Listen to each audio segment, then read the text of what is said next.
ჩემი შემდეგი სტუმარი იყო ტანმოვარჯიშე ძიუდოისტი 20-მეთაური მოდელი და ბოლოს ძალიან აქტუალური და თვალში მოსახვედრია მისი პიკანტური ფოტოები.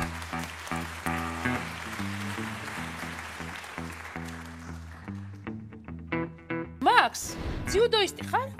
ყოფილი. ანუ შეგიძლია ესეთი ილეთების ჩატარება? 7 წელი. 7 წელი დადიოდი ძიუდოზე.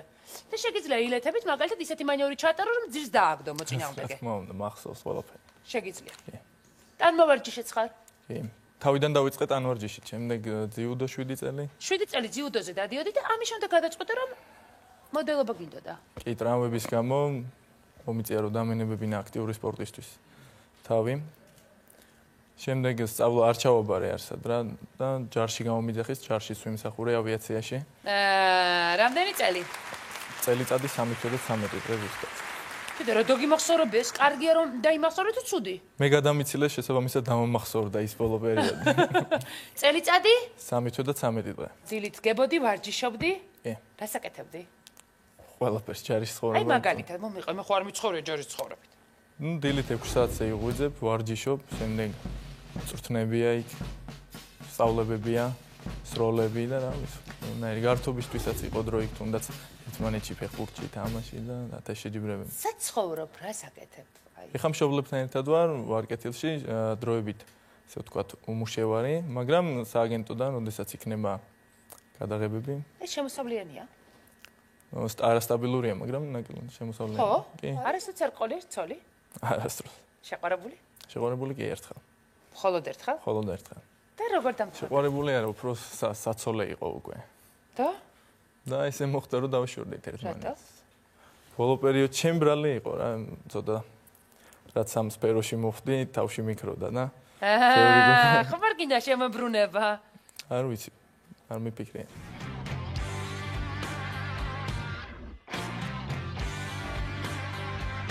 ეს პიკანტური ფოტოები ქალებთან დატო. ხელოვნება რა, რატომაც არა. უბრალოდ არ მინდა რომ გოგოს გამოვუჩინოთ სახე, იმიტომ რომ უფრო საინტერესოა რა იმალება ამ სხეულს მიღმა სახეს გულისხმობ. ხო, მე მეგონა რომ ერთმანეთი არ გინდა დაენახათ. არა, რატომაც არა. ეს როგორ არის? როგორი ფოტოსესიაა ესე ქირაობთ? თანხას უხდით ამ ადამიანებს? ფოტოგრაფი მოყავთ პროფესიონალი? ერთხელ იყო, როდესაც კი, ერთხელ იყო, როდესაც თანხა გადავუხადეთ. ნუ რამოდენიმეჯერ თვითონ გამოთქვეს სურვილი, რომ უნდათ ესე ჩემთან ერთად გადაღება ამ ფოტოების. ნუ დიდი ისეთი სკანდალური ფოტოები არ ყოფილა, მაგრამ არა, სკანდალური არა, ამიტომ ვთქვი პიკანტური, სკანდალურს ვეთყოდი, სკანდალური რომ ყოფილიყო, მაგრამ ძალიან ისეთი თვალში მოსახვედრია, მოდი ვთქვათ, ქართული რეალობისთვის თამამი. კი, ქართული რეალობა. ეს იმსახურება ამ ფოტოების დადება და გადაღება და სამოყვარულოდ. ისე, უბრალოდ ჩემთვის кайფო. ჩემთვის, კი. მაგრამ საჯარა რომ ხდება? მე რა, ნახოს ყველა. ესთეტიკა გინდა რომ გააზრდო. არ არის მაგის პრობლემა. ძალიან უცნაური CV გაქვს. ნადო. ძიუდოისტი. ჯარში მსახურობდით, ანვარჯიშზე დადიოდი. ამ ზაფხულს სამაშველოშიც მუშაობდი, 3 წელი. სამაშველოში მუშაობდი და ბიჭი პიკანტური ფოტოები. ძალიან უცნაური არა? ეს იმას ნიშნავს, რომ ჭამოერთად თაფლი, აჯაფსანდალი, კარაქიანი პური და თევზი და შოკოლადი. და ამას უდაშო რამე მოხდა. მარილიანი ბანანი კიდე. ან მარილიანიც არა უშავს, ძმრიანი ბანანი.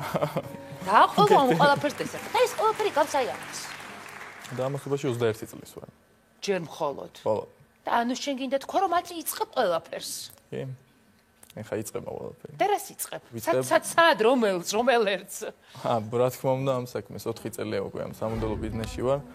ინოს კიტიშვილთან ლოკმოდელში. სრულიად შემთხვევით მოხდი თავიდან არასდროს მიფიქრია მოდელობაზე, ესე ვთქვათ. ყოველთვის ის ქართული მენტალიტეტი თან ისეთ ოჯახში ვარ გაზრდილი, რომ მოდელობა ცოტა ისეთი მიუღებელი საქმე იყო რა ჩემთვის. უი, როდის დაარწმუნე ოჯახი რომ არა უშავს? როდის დავარწმუნე, პირველად როდესაც ბიზნეს კურიერში იყო 3 წუთიანი რგოლი, სამოსელი პირველისთვის იყო რაღაც გადაღება, ანუ ჩოხა გეცვა და შესაბამისად ოჯახმა მოეწონათ. ცუდი არაფერი არა, რეკლამირება. მეცვის.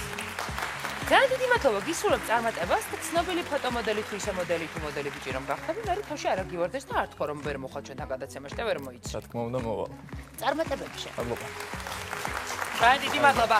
არ გადათართ რამდენიმე წუთში რეკლამის შემდეგ ნახავთ რა დღეში ჩააგდეს ამ გადაცემის წამყვანი მტერს არ უშურვებ.